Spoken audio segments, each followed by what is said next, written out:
Well, this is Commander Fisk, known as Mr. Fisk to a lot of you, coming to you from the Gen 2 starcraft, headed towards Aldebaran 3, at a speed now of 0.648 light years. And I'm supposed to give you a good look around here. This is a generational starcraft, and if you look up in the distance, you can see it arches off away. We can see basically 35 miles in that direction and 35 miles in this direction, but it continues around as a full donut above us. In duality, we have one next to us. We're on the left side, and due to gravity and the lack of it in space and the centrifugal spin we have going on, literally our water can drain to an outside source and then get pushed up to a higher source. But I don't have to tell you about how the plumbing works around here. I'm sure y'all have looked into it well. What I'm at here is an escarpment on this top, and over there we see in the distance, and this is where we're going to release some snow owls that we've created that are quite oversized, and I've been sampling the roots here and different berries that they have to make sure that they're all fine and dandy with them, but also that they do not affect them in any way harshly. And this has all been transplanted by us a few generations back, knowing that this type of endeavor was coming to light. So let's take a look around here.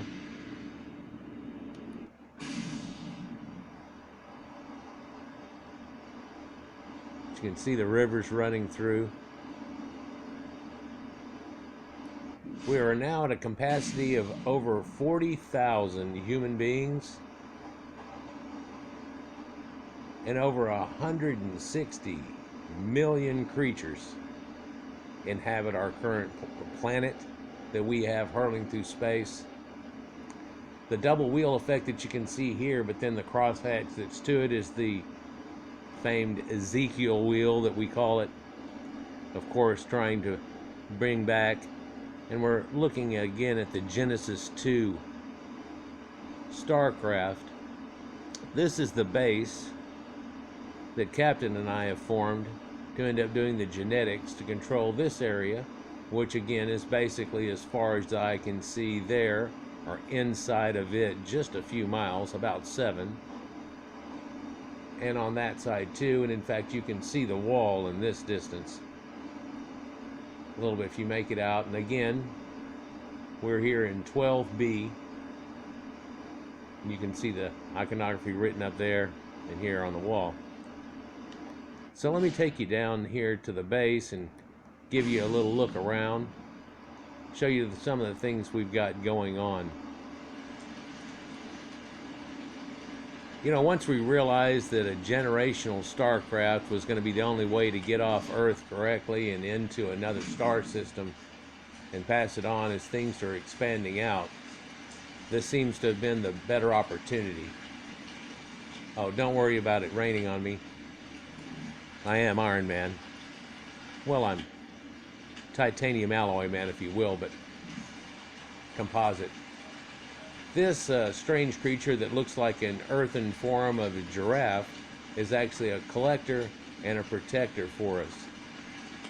It ends up running totally on tech. There's a sleeping bag and everything in there, and a sleeping container that's hooked up into it. I'll take you up onto it so you can see it.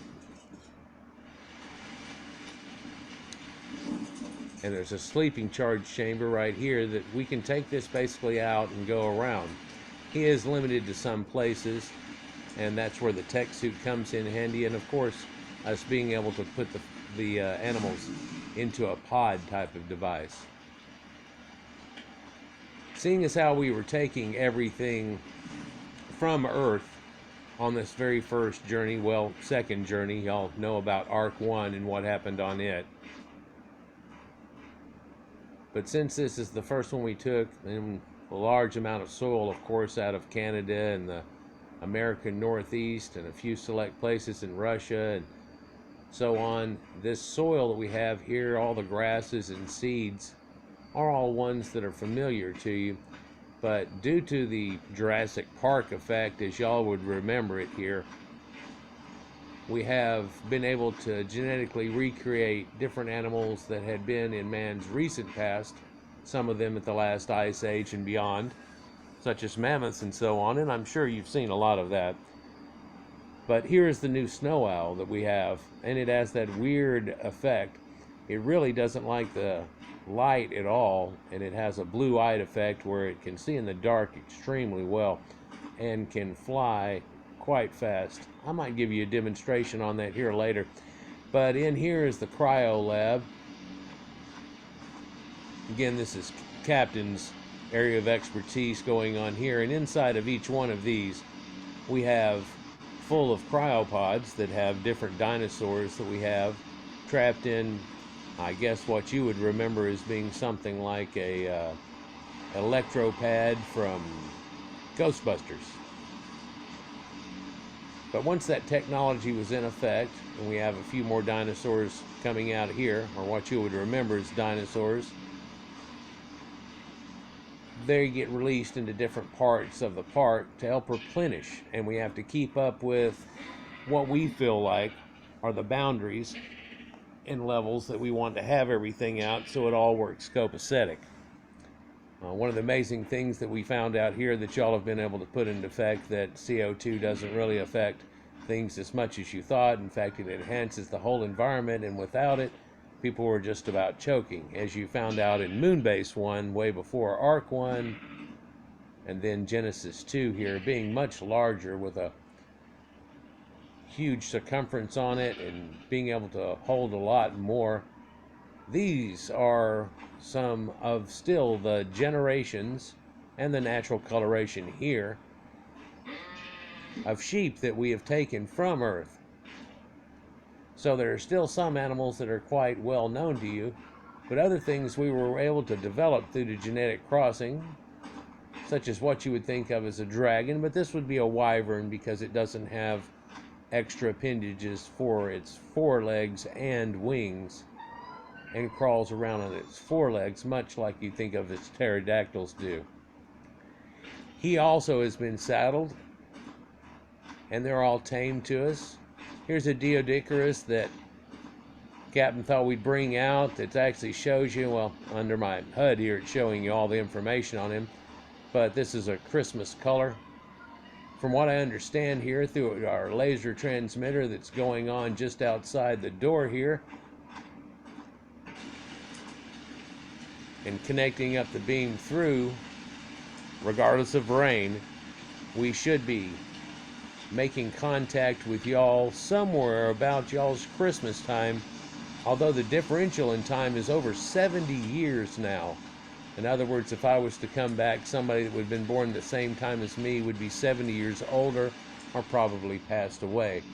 Our life expectancy here now is about 120, and of course we go through different phases of life. Still in here, due to the spin of the planet, or the Gen X starcraft as we call it, we're putting more pressure and more gravity upon things, and over the generations, well, we're now at what, fifth generation past leaving Earth, and in so I've gotten up to 6'9" is my normal height, and just about the normal height, between 6'7" and 6'8" of normal men that are here. There are some still that are much smaller than that, but the average is getting much taller from that, and also much stronger. But we have to be at that whenever we reach our destination, because that planet has 1.6 times the gravity of Earth, which we can only really verify as we come closer to it. So we've set up something here that y'all would know as our Christmas, and something very heritage-like that we've had forever. Dinosaur ornaments and so on. And even stockings near the fire. Along with our map of the situation. Now where we are is in the blue area on the right hand side right now, but then there's the purple on the left hand side, and it's just showing the percolation of back and forth and which one. And under our HUDs it always shows what color that you're in, so you're well aware and don't get mistaken. And we only control 12B, as I've shown you here. That's even engraved on the giant hexagons. And that, of course, is actually showing Earth. And sky from Earth. We've been able to project it all upon it. We can project all kinds of things. Last night was the famous last picture that we took of the planet X that was out past the Kuiper Belt that everyone was so worried about for so long. And with our enhancement, it was been able to look real good. These are different bins that we have, all different types of materials that we use, structures and so on that we need, essentials and so on, and we're able to build it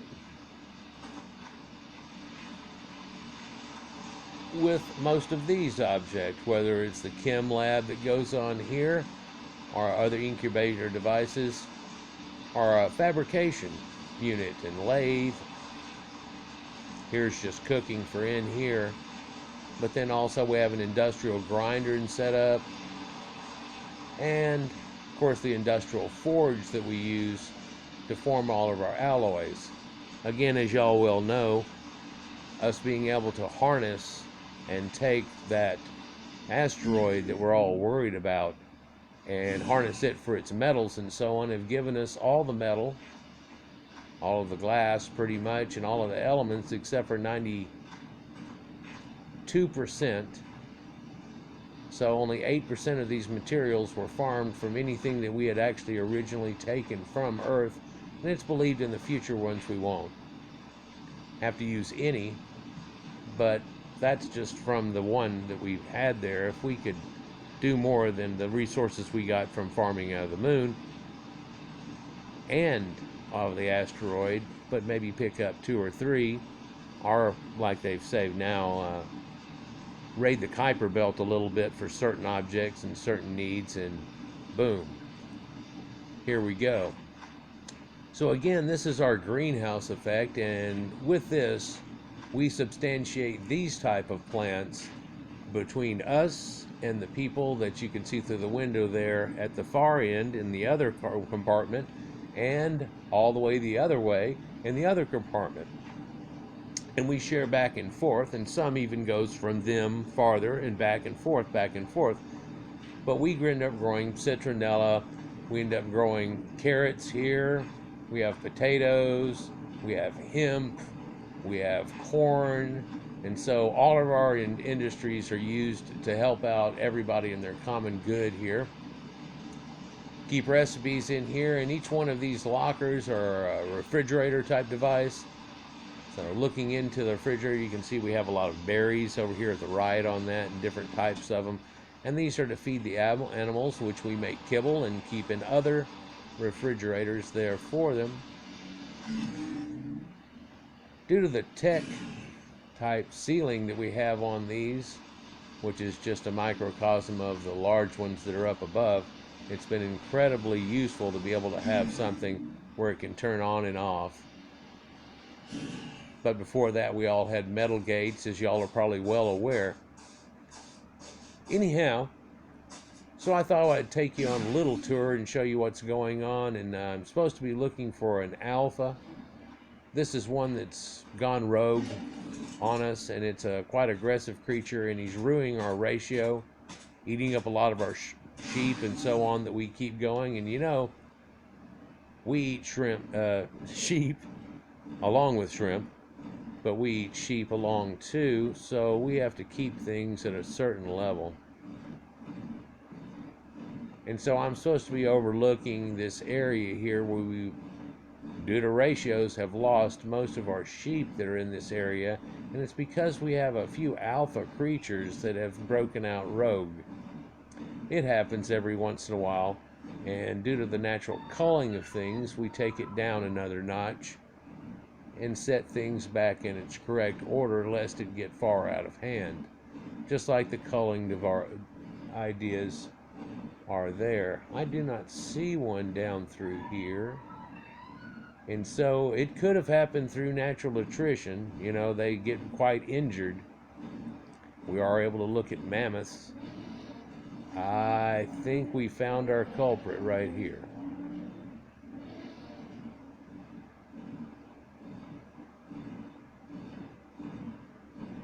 So these two little velociraptor guys here have been causing a big problem in this one area, and they've basically raided it to the point that there's nothing left.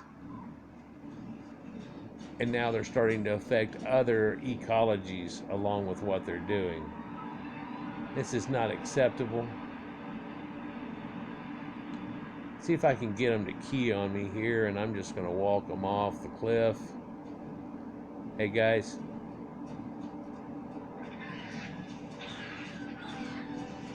You want to come this way? See if we can get you to fall off the waterfall.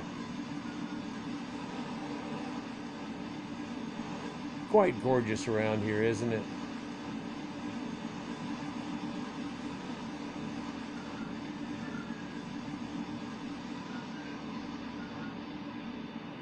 Let's go. I've got him to where he can really move out.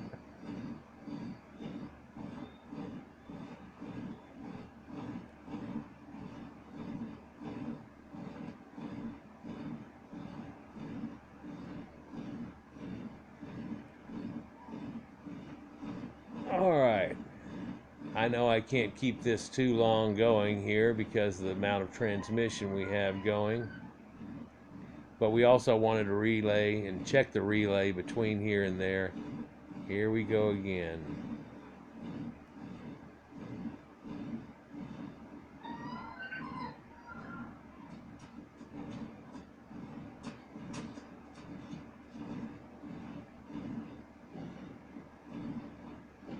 I'm going to have to come back and check on him later, if you know what I mean.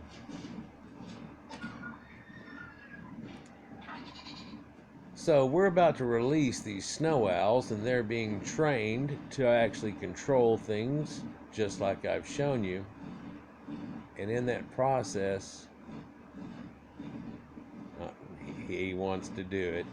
Here we're going to go down. We're going to put them up on that peak that's right up there, which I've already shown him once before. And coming down to land there, you kind of turn this way like, aren't we going to go here? Because we always do.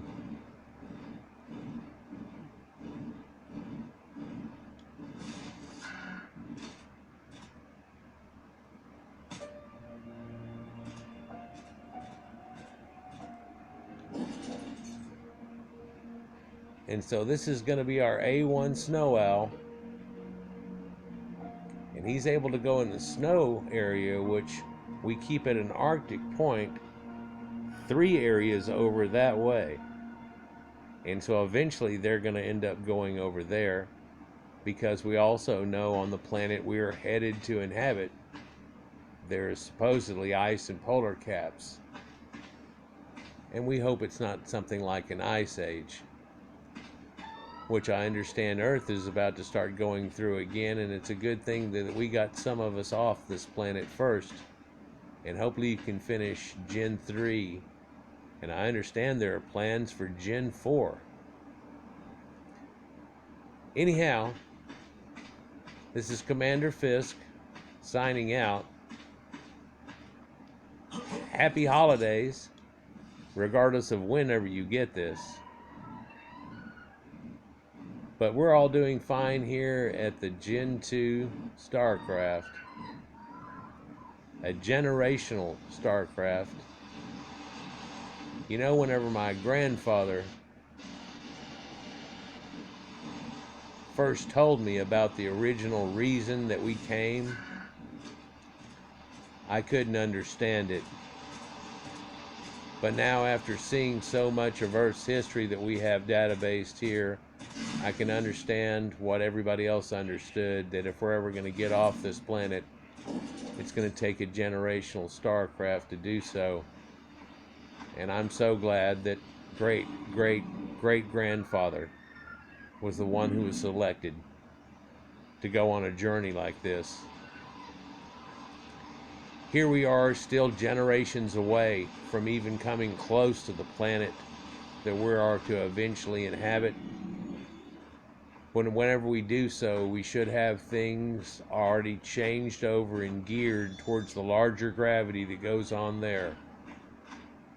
From that point, we'll have control of that, and if it ends up being a strong endeavor, there will be other Earth aircraft and spacecraft to come from there and inhabit the planet eventually there.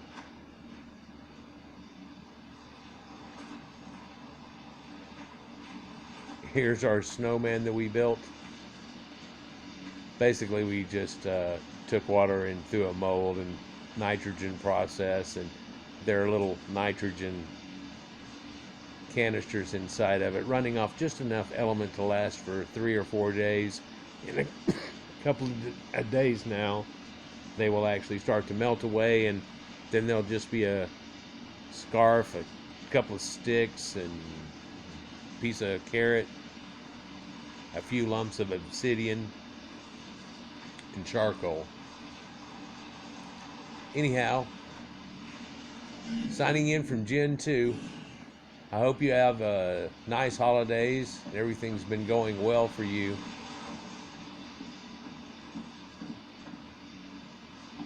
To all of you on the great planet Earth. Over.